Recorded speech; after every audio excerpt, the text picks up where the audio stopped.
Hello friends, here we have a 1984 Mexican spec Ford Mustang Coupe. This was the last year the Mustang was made in Mexico as the V8 engine was banned in passenger cars for the 1985 model year. Ford never put anything less than a V8 in a Mustang in Mexico since 1964 and 64 and a half, and they weren't going to start at that point. This is not a restored car, nor is it original. This is a personalized car that is in daily use.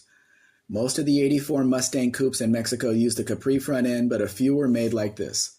Under the hood is a Mexican 302 mated to a 4-speed manual transmission.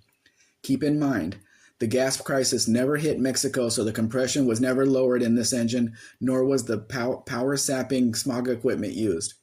A small hood scoop has been installed and is functional. It works with a snorkel under the hood to force air into the air cleaner. The black paint is nice, but not perfect. A paint correction would do wonders. Remember, it's a daily driver. While the taillights look like they are from the US Spec SVO with the black lines on them, they are not. That is black pinstriping to make it look that way. The interior features gray cloth seats. It's not fancy, but still nice.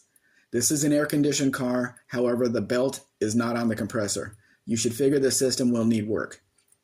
The car lives in a fairly cool area, so air is not needed. It is riding on styled 5-spoke wheels with decent tires. It's always best to get a new set of tires for when you buy a car, for your own peace of mind. The exhaust comes out the side in front of the rear wheels, so you'll be able to hear that beautiful low rumble of the 302 Windsor. The interior needs a few small items, but they're easy to find. We all know the V8 manual coupe in the Mustang is the Mustang to have. This is the one you want. The vehicle landed in Nogales, Mexico will be $9,100. If you have any questions about the importation process, I will be happy to answer them.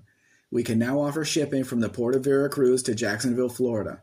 The cost for the car landed in Florida will be $9,950. If you're on the East Coast, this might be a good option for you. I also have a transport company that could pick it up at the Jacksonville port and deliver it to your door at an extra cost. Please let me know if you have any questions about that process. We go live on my YouTube channel every Saturday at 2 p.m. Mountain Time. Please come and ask all the questions you have. You can see more Mexican vehicles at mexicanspec.com, and if interested, please read the procedure link on my website to learn more. Please like, share, subscribe. Actually, subscribe first, then do the rest. Have a great day.